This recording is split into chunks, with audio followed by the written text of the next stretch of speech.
Paul Elia. I'm in business still, but I'm semi-retired, an artist now. Well, I wanted to be an artist out of university, but you could make no money. So I went into business. The eldest son in an Italian family, that's your role. You're chosen when you're born. My father, he came here in 1929. He was 12 years old, expecting to come here and say, wow, this is the land of milk and honey, and it's depression. I mean, there's no jobs. So it was a very tough time to be here. But luckily, his father had a job, so at least they survived. And he moved from Niagara Falls to Toronto. He came here and didn't know any English. And they didn't have ESL, they didn't have all that there. So he was 12 years old in grade 1. It was a very humbling experience for him. An interesting story that I think defined my father, in that my grandmother had chickens in the backyard all her life.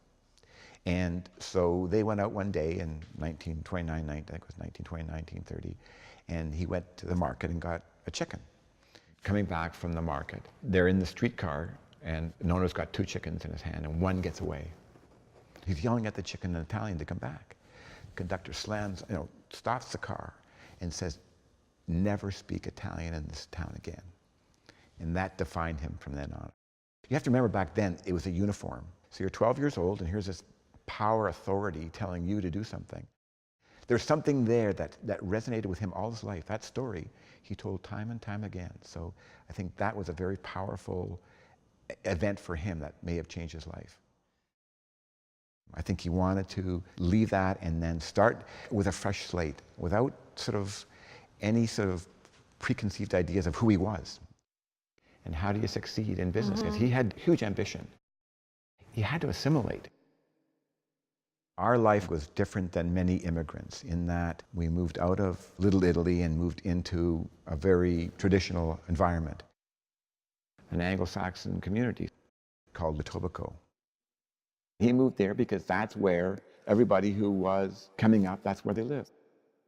For some reason, Mom and Dad chose not to teach us Italian, not to speak at home.